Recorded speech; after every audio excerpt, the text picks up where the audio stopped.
Jake Morrison stood on the bridge of his spaceship and looked out at the stars. The ship was called New Horizon, and it was one of the best ships that humans had ever built. Jake had been the captain for 5 years now, and he loved his job. He loved exploring space and finding new things that no human had ever seen before. The year was 2387, and humans had been traveling through space for more than 100 years. They had built many ships and visited many planets, but they had never met any aliens. Some humans thought aliens did not exist. Others thought aliens were out there, but did not want to meet humans.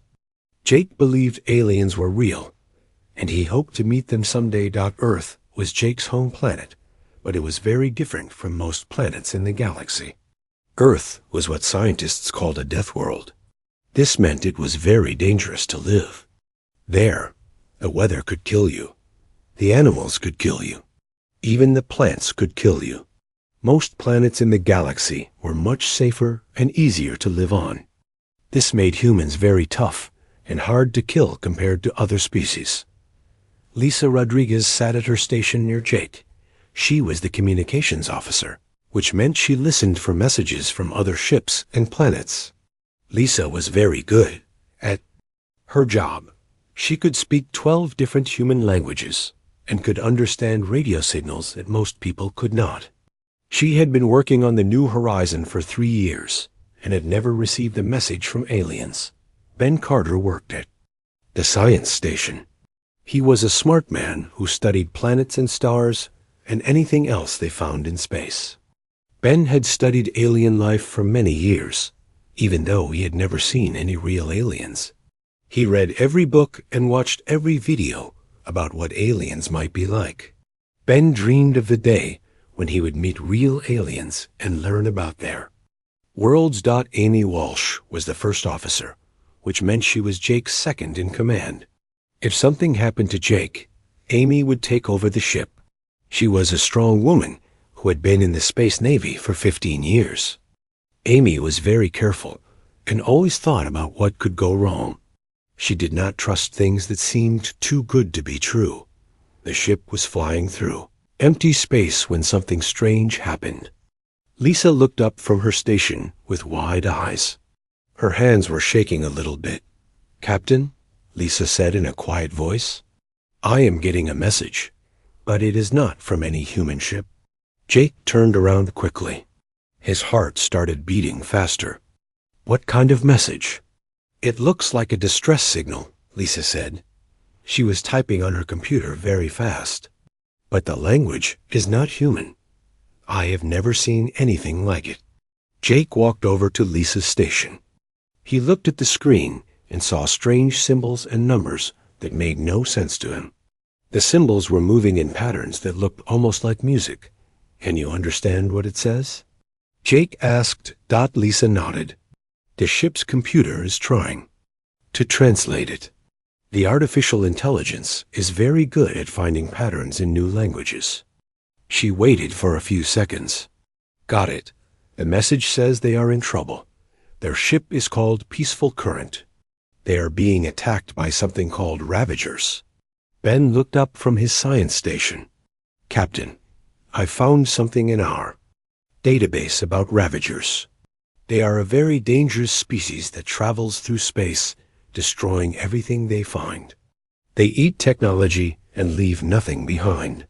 Every planet they visit becomes empty and dead." Jake felt his stomach tighten.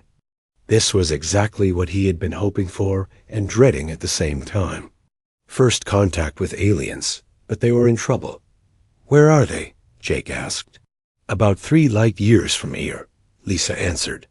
"If we push our engines to maximum speed, we can get there in about 6 hours." Amy stood up from her chair. "Captain, we need to think about this carefully. We do not know anything about these aliens. This could be a trap. Maybe the Ravagers are trying to trick us into coming to them." Jake understood Amy's concern. She was right to be careful. But he also knew that they could not ignore someone asking for help, even if they were aliens. "Maybe it is a trap," Jake said. But we cannot just fly away when someone is asking for help. That is not what humans do. But sir, Amy said, we have never fought aliens before. We do not know how strong they are, or weapons they have. Our ship is built for exploration, not fighting. Jake looked around the bridge at his crew. Lisa was still listening to the alien message. Ben was reading everything he could find about Ravagers. Amy was worried, but ready to follow orders. These were good people, and Jake trusted them with his life. Set course for the alien ship, Jake said. Maximum speed. Amy nodded, even though she was still worried. Yes, sir. Course set. The New Horizon turned toward the alien ship and jumped into faster-than-light travel. The stars outside became long lines of light as the ship moved faster than anything in nature could move. Jake stood on the bridge and wondered what they would find when they arrived. He thought about Earth and how dangerous it was. Humans had survived on Earth for thousands of years by being tough and smart and never giving up. They had fought wars against each other and learned how to win battles. They had survived diseases and natural disasters and had become stronger. Because of it, maybe that was why humans were meant to find this alien message. Maybe their dangerous home planet had prepared them for this moment. Maybe it was time for the galaxy to learn what humans could do when someone needed help. Jake looked at the stars racing past the window and smiled. Today was the day that humans would meet aliens for the first time. He hoped it would be a good day for everyone involved. The New Horizon came out of faster-than-light travel, and immediately Jake knew they were in trouble. In front of them was the biggest spaceship he had ever seen. It was beautiful and looked like it was made of crystal and metal that shined in the light of nearby stars. The ship was so big that the New Horizon looked like a tiny bug next to it, but the beautiful ship was being attacked. Around it flew dozens of smaller ships that looked like they were made of darkness itself. These ships were black and had sharp edges that seemed to cut through space. They were firing red beams of energy at the crystal ship, and every time they hit it, pieces of the crystal ship broke off and floated away. My God, whispered Chris Park, who was the navigation officer. That ship must be 20 kilometers long. And it looks like it is losing the fight, said Ryan Mell. Ryan was in charge of the ship's weapons. He was already getting the guns ready to fire. Jake opened a communication channel to the crystal ship. This is Captain Jake Morrison of the human ship New Horizon. We got your message asking for help. What can we do? The answer came back in perfect English, but the voice sounded strange and musical. Human ship, this is Elder Zephyria of the ship Peaceful Current. We are grateful that you came, but you must run away now. The Ravagers will destroy your ship just like they are destroying ours. Your ship is too small to fight them. Jake looked at the battle happening in front of them. The crystal ship was huge, but its weapons were not very strong. The Ravager ships were smaller, but there were many of them, and they seemed to be winning. We are not running away, Jake said into the communication device. Ryan, target their engines. Let's show them what humans can do. Ryan smiled and started working on his weapons console. The New Horizon was much smaller than the other ships, but it had something that neither the Crystal ship nor the Ravager ships had. It had weapons that were designed by humans who had been fighting wars for thousands of years. The New Horizon fired its main guns. These were called railguns, and they shot pieces of metal at incredible speed. The metal pieces moved so fast that, when they hit something, they released more energy than a nuclear bomb. 3 of the Ravager ships simply disappeared. They did not explode or catch fire. They just turned into tiny pieces of metal and gas that scattered in all directions. The other Ravager ships stopped attacking the Crystal ship and turned to look at the New Horizon. Impossible, came Elder Zephyria's voice over the communication system. Your ship is so small, but your weapons are so powerful. How is this possible? We come from a planet where everything tries to kill us, Jake replied. We learned how to build weapons that can kill anything. The Ravager ships began to move toward the new horizon. Jake could see that they were angry and wanted revenge for their destroyed friends. He was not worried. The new horizon had more surprises. Ben, launch the drones, Jake ordered. Lisa, try to break into their communication system. Amy, get the Marines ready for boarding action. Boarding action? Elder Zephyr's voice sounded shocked. You cannot mean to go inside Ravager ships. They are death itself. No one has ever survived boarding a Ravager ship. Then we will be the first, Jake said. Ben pressed some buttons, and dozens of small robot ships came out of the new horizon. These drones were very fast and very smart. They could think for themselves and make decisions without waiting for orders from the main ship. The drones scattered in all directions and began attacking the Ravager ships. Lisa was working hard. Her station, trying to understand how the Ravager ships talked to each other. Her fingers moved quickly over her keyboard as she tried to break their codes. Amy was getting the Marine soldiers ready. These were the toughest humans on the ship, trained to fight in any environment. They wore special armor that made them stronger and faster, and they carried weapons that could destroy almost anything. The battle was becoming more intense. The Ravager ships were fighting back hard, but they had never faced weapons like the ones humans used. Human weapons were designed to kill other humans, and humans were very hard to kill. This meant that human weapons were much more deadly than anything most aliens had ever seen. I got into their communication system, Lisa said. Captain, this is not just a small raiding party. There are thousands of Ravager ships coming this way. This group was just looking for targets. The main fleet is much bigger. Jake felt his blood turn cold. Thousands of Ravager ships could destroy entire planets. If they were heading for the space where the crystal ship people lived, millions of aliens could die. Elder Zephyria, Jake, said into the communication device, How many ships does your people have? We have many ships, came the reply. But they are all built for peace and exploration. We have not fought a war in over 1,000 years. We do not know how to fight anymore. Then you need to learn quickly, Jake said.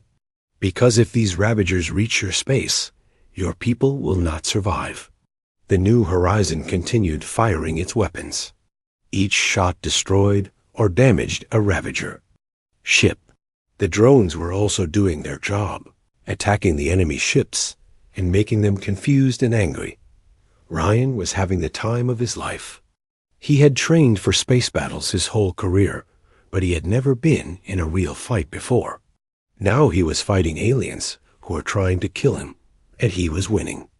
Captain, Ryan said, I can take out their command ship. It's the big one in the center. If we destroy it, the others might run away. Do it, Jake ordered. The new horizon turned toward the largest Ravager ship and fired everything it had. The railguns fired metal projectiles. The laser cannons fired beams of pure energy. The missile launchers fired explosive rockets. All of these weapons hit the Ravager command ship at the same time. The command ship tried to defend itself, but it was not prepared for weapons this powerful. Its shields collapsed and its armor broke apart. The ship began to fall apart, and pieces of it started floating away. The other Ravager ships saw their leader's ship being destroyed and began to retreat. They had never faced enemies like humans before, and they were afraid. This is not over, came a voice from the retreating Ravager ships. We will return with more ships. We will destroy your people and take everything you have. We will be ready, Jake replied as the Ravager ships flew away. Elder Zephyr's voice came over the communication system again. Human captain, you have saved our ship and our lives. But you have also made enemies of the Ravagers. They will not forget this. good," Jake said, "because we will not forget them either." The battle was over, but Jake knew this was just the beginning. The Ravagers would return with more ships, and when they did, the peaceful alien people would not be able to stop them, unless the humans helped them learn how to fight. Jake looked at his crew and saw that they were all thinking the same thing. They had just made first contact with aliens, and now they were going to have to teach them how to survive in a dangerous galaxy. While the New Horizon was still fighting the Ravager ships with its big guns, Jake made a decision that surprised everyone. He was going to send human Marines inside the enemy ships to fight the Ravagers. Face to face, Danny Martinez was the leader of the Marines on the New Horizon. He was a tough man who had been a soldier for 12 years. Danny had fought in wars on 3 different planets, and he had never lost a battle. He was not afraid of anything, not even alien monsters. "Listen up, Marines," Danny said to his team, as they got ready for the mission. "We are going to board an alien ship and fight creatures that eat technology. Do not use any electronic weapons. Stick to bullets and explosives and anything that can kill without using computers." The Marines nodded. They were all experienced fighters who had trained for situations like this. They wore special armor that made them stronger and faster than normal humans. Their weapons were simple but deadly. Rifles that shot metal bullets, knives that could cut through almost anything, and explosives that could blow up walls. Kelly Barnes was one of the Marines. She was a small woman, but she was one of the best fighters on the ship.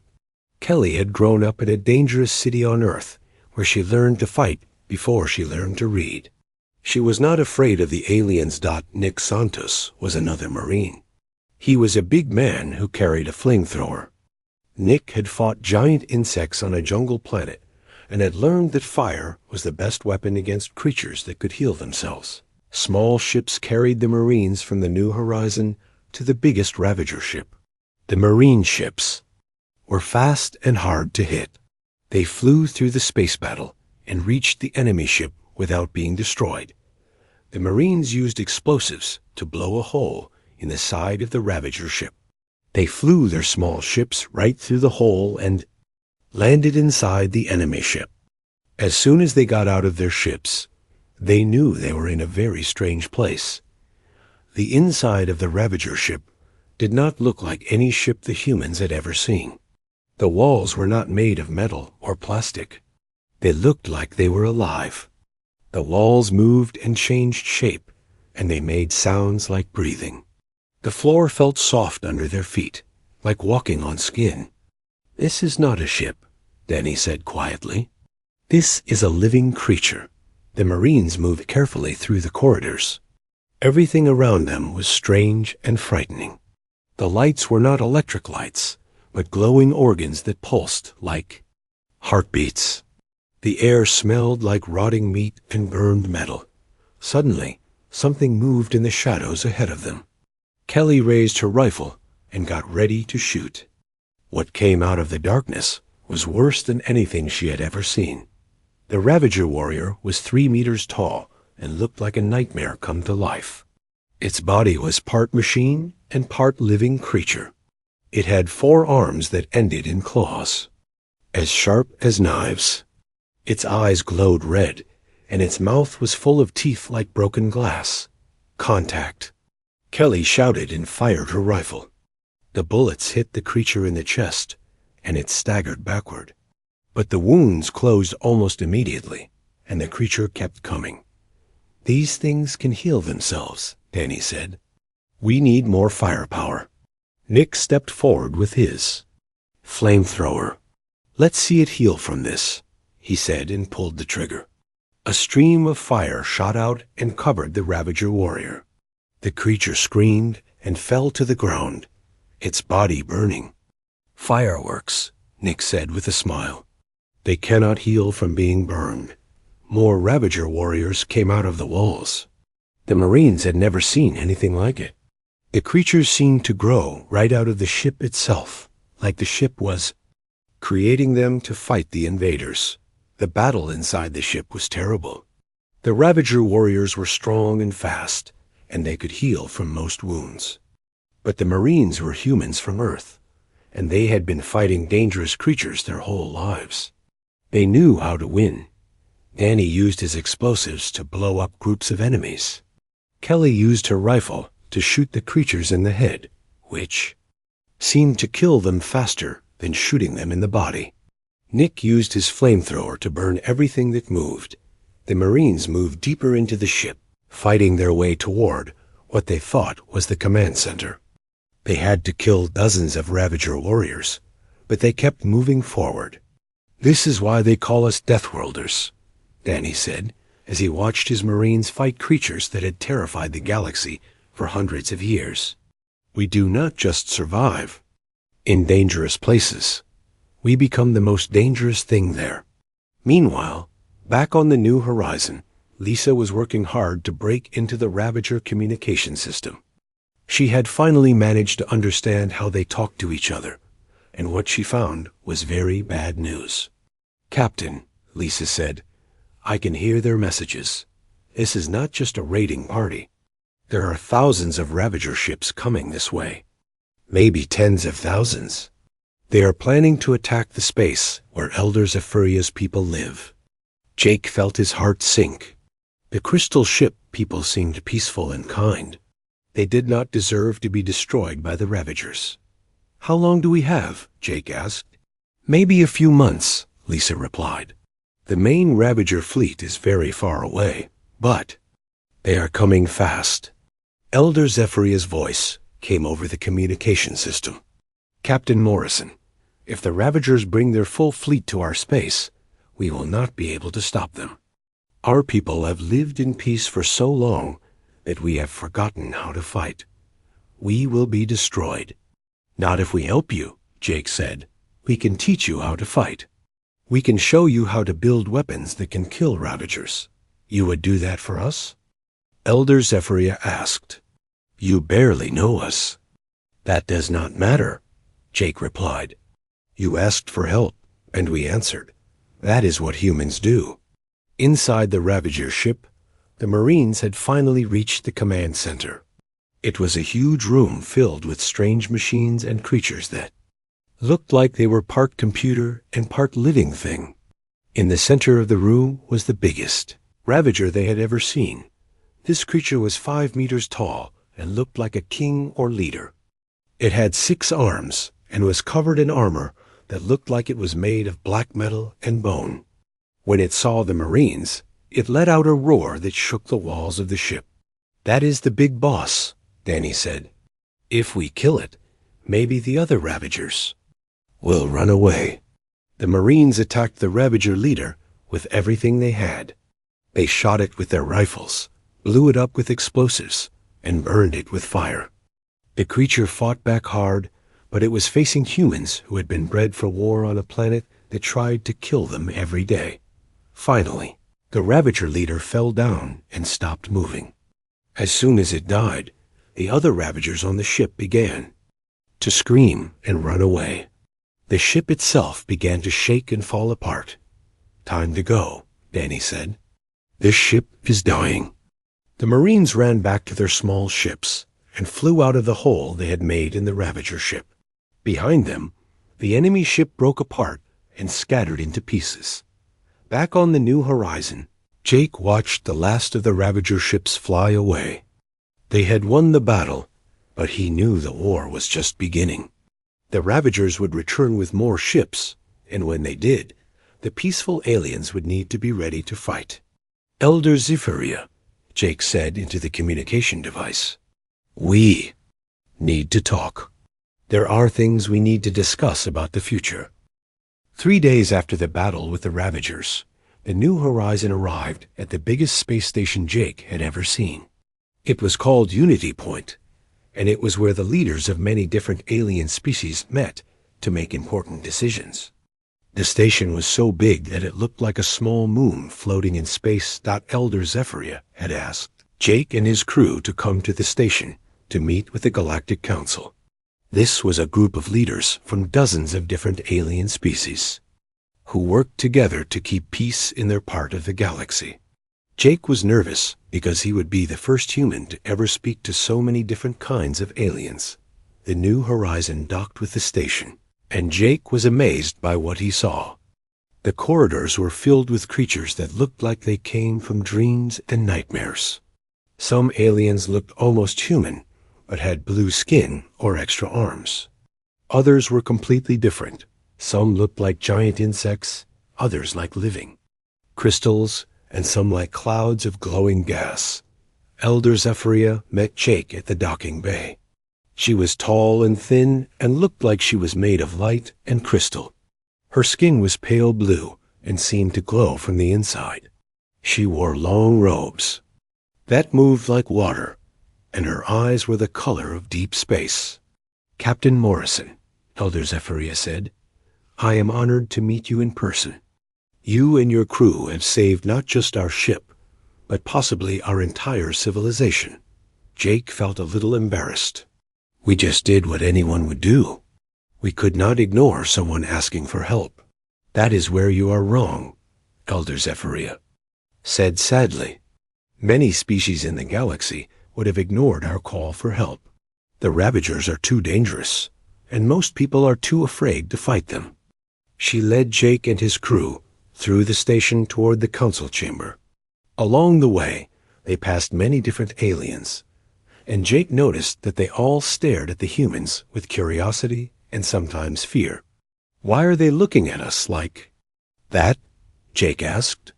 "Because you are from what we call a death world," Elder Zephyria explained. "Most planets in the galaxy are safe and peaceful places. The weather is always nice. There are no dangerous animals, and the people never have to fight to survive. Earth is different. Earth is a planet that tries to kill everything that lives on it." Jake thought about this. He had never considered that Earth might be more dangerous than other planets. To him, Earth was just home. Most species think that. "People from death worlds are very dangerous," Elder Zephyria continued. "They think you are all warriors who love violence. But after meeting you, I think they are wrong.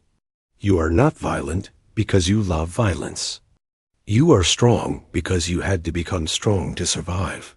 They reached the council chamber, and Jake was amazed by how big it was.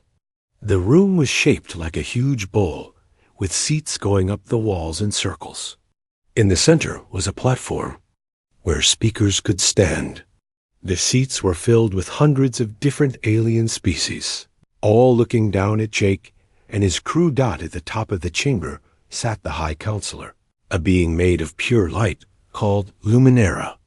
She was beautiful and frightening at the same time, and when she spoke, her voice seemed to come from everywhere at once. "Humans," Luminara said, "you have done us a great service by helping the peaceful current. But the Ravagers are a threat that is too big for any one species to handle. They have returned from the dark space between galaxies, and their numbers are beyond counting." Jake stood up straight and looked around the chamber. He could see fear in the eyes of many of the aliens. They were all afraid of the Ravagers, and they did not know what to do. "With respect, High Counselor," Jake said, "I think you are not giving yourselves enough credit. You have the technology and the numbers to defeat the Ravagers. What you need is the will to fight." A crystalline being named Fractus spoke up. "Will to fight? We have the will to fight. What we do not have is the Ravagers' willingness to destroy everything to win." "Then you need to think like someone from a death world," Jake replied. "On Earth, we have a saying, if you want peace, prepare for war. You have had peace for so long that you have forgotten how to defend it." Jake activated a holographic display that showed the Ravager fleet movements that Lisa had discovered. The display showed thousands of dark ships moving toward the space where the peaceful aliens lived. "The Ravagers are not coming just to steal from you," Jake said.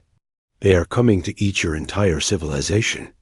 They want to consume everything you have built and leave nothing behind." But they made one mistake. They showed us their plan too early. Amy Walsh stepped forward. "We have studied their technology. It is very advanced, but it has a weakness. All their ships are connected by quantum energy fields.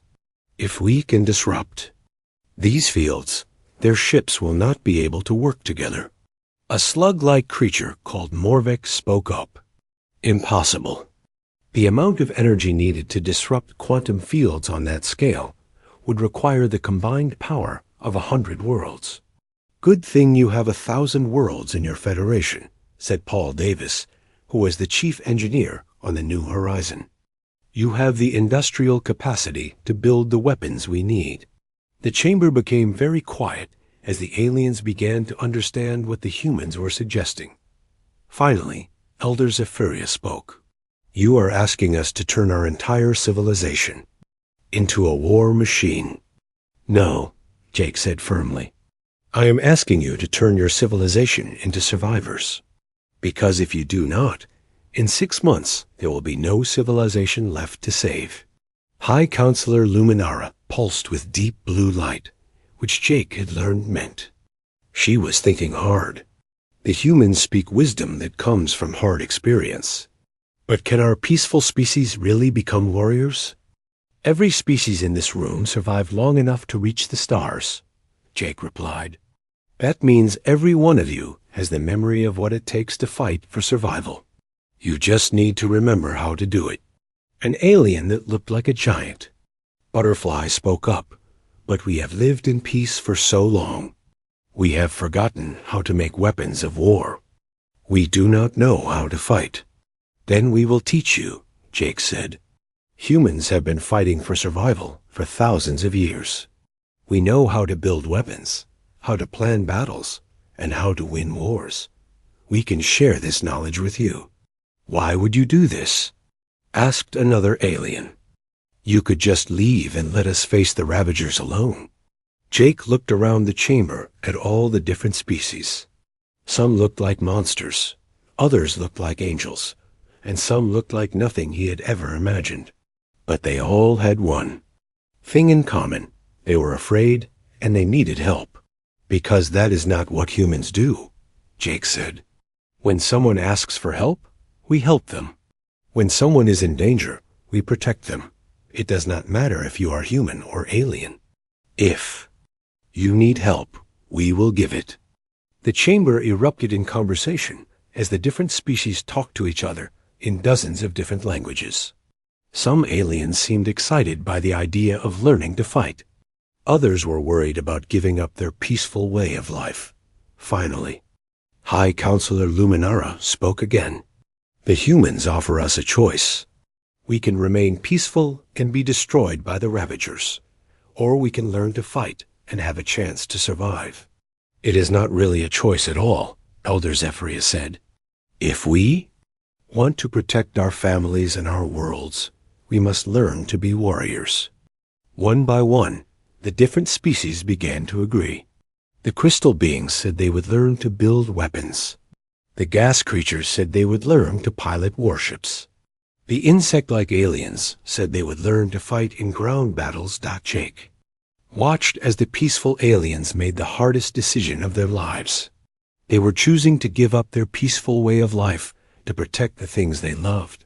It reminded him of his own ancestors on Earth who had made similar choices when faced with threats to their survival. We will help you, Jake promised. We will teach you everything we know about fighting and surviving. But you must understand that this will change you. Once you learn to fight, you can never go back to being completely peaceful. Then we will. Learn, Luminara said, her light pulsing with determination. And we will remember what you have taught us, so that future generations will know how to protect themselves. As the council meeting ended, Jake felt proud of what they had accomplished. The aliens were going to learn to fight, and together they might have a chance to defeat the Ravagers. But he also felt sad, because he knew that the galaxy would never be the same. The age of peace was ending, and the age of war was about to begin. 6 months had passed since the meeting at Unity Point, and Jake could hardly believe how much had changed. The peaceful aliens had learned to fight, and now the biggest fleet in galactic history was ready for battle. Ships from 1,000 different worlds flew together in perfect formation, their crews trained in fighting techniques that humans had developed over thousands of years. The Galactic Council had promoted Jake to Admiral, making him the leader of the combined fleet. He stood on the bridge of the flagship, called Defiant Hope, watching as millions of enemy ships appeared at the edge of their space. The Ravager invasion fleet was so big that it blocked out the stars, and Jake could feel the hunger and hatred. Coming from the dark ships the alien crews had learned well. The gentle ethereals, who looked like Elder Zephyria, had learned to strike with deadly precision. The logical crystallines had learned to fight with controlled aggression. The telepathic Mentari had learned to use their mind powers as weapons. Every species had found their own way to become warriors while still being themselves.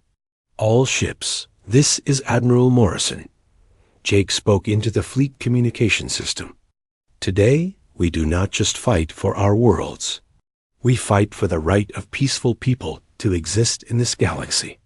Maria Santos, who had been promoted to Fleet Tactical Coordinator, worked at her station on the bridge. She was coordinating the movements of thousands of ships, making sure they all worked together like parts of a giant machine. Ravager fleet is at optimal range, Maria reported. All ships report ready for battle. Jake looked out at the enemy fleet and felt a mixture of fear and determination. The Ravagers had destroyed countless worlds and killed billions of innocent people. Today, that was going to end. Remember, Jake continued speaking to the fleet, we are not just defending our homes. We are showing the universe that people from Deathworlds do not just survive. We help others survive too. The battle began with a coordinated attack that would have been impossible before humanity had taught the aliens to fight. Quantum disruptors fired from 1,000 ships at exactly the same moment, creating a wave of energy that washed over the Ravager fleet. The disruptors were designed to break the quantum fields that connected the Ravager ships, and the effect was immediate and devastating. As their technology failed, the Ravager ships became confused and disorganized. Their weapons stopped working properly, and they could not communicate with each other. For the first time in centuries, the Ravagers were vulnerable. All ships attack now. Jake ordered. The combined fleet opened fire with weapons that had been designed using human military knowledge. Railguns shot metal projectiles at incredible speeds. Laser cannons fired beams of concentrated energy. Missile launchers sent thousands of explosive rockets toward the enemy ships. The Ravagers tried to adapt to the new weapons, but they had never faced anything like this before. Human weapons were designed to kill other humans, and humans were much harder to kill than most aliens.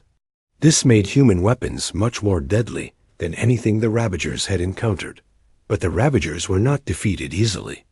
They began to change their tactics, sending boarding parties to attack the Federation ships directly. This was when the true impact of human training became clear. On the ethereal ship Starlight Dream, Captain Melody faced her first boarding action.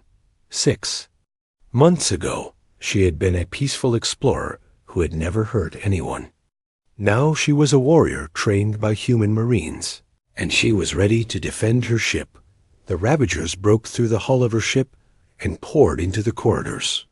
They were expecting to find the same peaceful aliens they had been terrorizing for centuries. Instead, they found ethereal warriors who fought with a combination of their natural grace and learned ferocity. Melody moved through the corridors of her ship like a dancer, but every movement was deadly. She had learned to use her people's natural speed and flexibility as weapons. The Ravagers could not touch her, but she could strike them down with weapons that human marines had taught her to use. On the crystalline ship Mountain of Light, Engineer Prism kept the weapons firing, even when Ravager boarders tried to destroy the engine room. 6 months ago, Prism had been a peaceful scientist who studied rocks and minerals. Now he was a warrior engineer who had learned from human mechanics how to keep fighting machines working under impossible conditions. When the Ravagers broke into his engine room, Prism did not run away. Instead, he used his crystalline body's natural ability to conduct electricity to turn himself into a living weapon. The human engineers had taught him how to overload power systems and use them as weapons. When the Ravagers touched him, they were electrocuted by thousands of volts of electricity. All across the fleet, similar scenes were playing out. The peaceful species of the Federation had not just learned to fight, they had learned to win.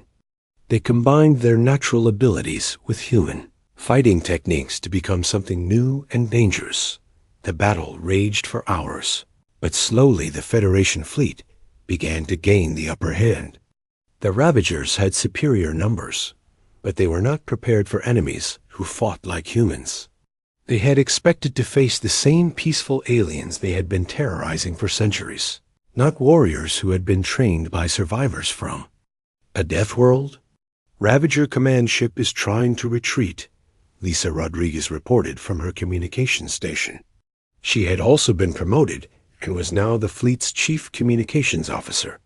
They are sending a message on all frequencies. Put it through, Jake ordered. The voice that came through the speakers was a horrible mix of organic sounds and electronic noise. It sounded like a machine that was trying to pretend to be alive, or a living thing that was trying to become a machine. This is not over, Deathworlders, the voice said. We have learned about your fighting techniques. We will adapt to them. We will return when the galaxy has forgotten your lessons, and then we will consume everything. Jake picked up the microphone and spoke back to the Ravager commander. Then we will be ready for you. Because that is what people from Deathworlds do. We prepare for the next fight. As the surviving Ravager ships retreated into the dark space between galaxies, the Federation fleet celebrated their first military victory in over 1,000 years. Ships from dozens of different species flew in victory formations, their crews cheering and singing in hundreds of different languages. But more importantly than the victory itself, the aliens had learned something that would change their civilization forever.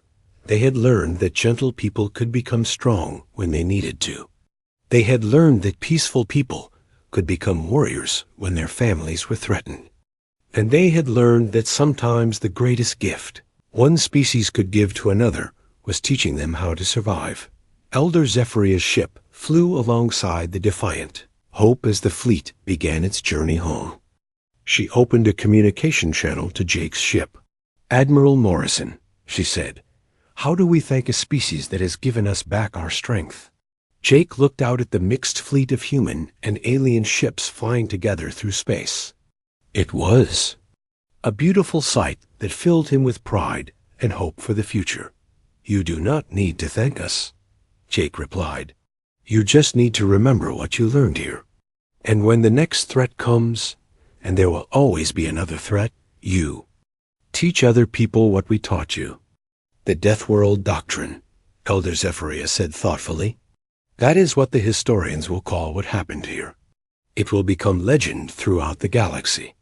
Good, Jake said with a smile, because legends have a way of inspiring people when they need inspiration the most. Years later, when historians wrote about the Great Ravager War, they would call it the day that Deathworlders answered an alien SOS and changed the galaxy forever. They would write about how humanity's first contact with alien species was not about conquest or domination, but about sharing the hard-won wisdom of survival with people who had forgotten how to protect themselves. The story would be told on 1,000 worlds, in 100 different languages, to children who would grow up knowing that even the gentlest people could become strong when they needed to defend what they loved. The story would inspire new generations of warriors who fought not because they loved violence, but because they loved peace enough to fight for it. And on Earth, in the archives of human history, the story would be remembered as the day that humanity's greatest export was not technology or weapons, but the knowledge of how to survive in a dangerous universe. The day when being from a death world stopped being a source of shame and became a source of pride. The legend of the Deathworlders who answered an alien SOS had begun, and it would echo through the stars for generations to come, reminding the galaxy that sometimes the most dangerous thing in the universe is not a monster or a weapon, but someone who refuses to give up when others need help. Jake Morrison, the captain who had answered a simple distress call and changed the course of galactic history, would be remembered not as a conqueror, but as a teacher. And perhaps that was the greatest legacy any human could hope for, to be remembered as someone who helped others learn to survive and thrive in a universe that was often hostile and unforgiving. The galaxy was safer because of what had happened, and the name Deathworlder had taken on a new meaning. It no lo.